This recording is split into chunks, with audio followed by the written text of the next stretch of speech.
China has abandoned its controversial one-baby policy, allowing couples to have 2 children for the first time in decades. And that decision by the authorities in Beijing could well bring some significant changes to the demographic makeup of China. At least that's what the Communist Party is hoping for. Let's get the views now of Reggie Littlejohn, who's founder and president of Women's Rights Without Frontiers.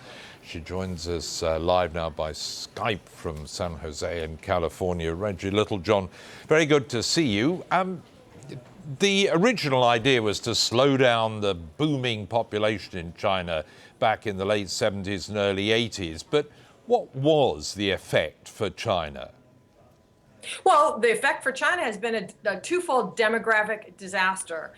Number one, China does not have a young population to support its aging population, which is the reason they've moved to a 2-child policy. And number two, they have suffered the sex-selective abortion of baby girls, and there are approximately 37 million more men living in China today than women. And this has been going on for decades, this aging population, this gendercide issue. And so now they're finally taking some action, but it's not enough. So basically, apart from being tough for men to find a bride in China, I mean, it has basically skewed the whole of society, hasn't it? It has completely skewed it, because you have situations where you have 4 grandparents to 2 grandparents to 1 child. And so they do not have a young population to support their elderly population. And part of the result of this is that they are seeing an epidemic now in the suicide of the elderly.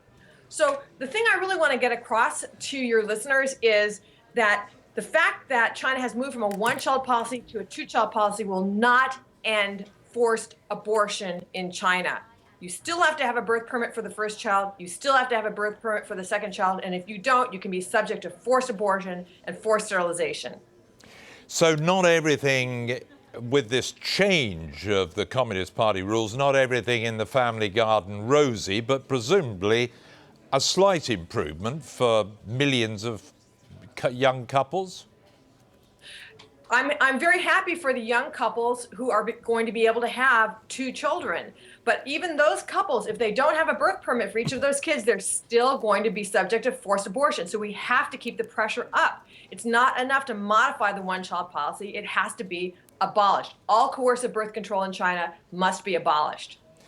In essence, it is state-controlled fertility, isn't it? Absolutely. And they do things like having cervical checkups on women. You have to go through a huge process to get a birth permit. If you don't have one, you will end up with a forced abortion unless you're wealthy enough to buy your way out of it, which most people are not. So this is what people don't understand. This is not a suggestion. This is coercion. There's also forced sterilization, forced contraception. So all of this is a huge human rights violation, and it needs to end completely, not just be modified. Well, Reggie Littlejohn from Women's Rights Without Frontiers, thank you very much for your input on the subject.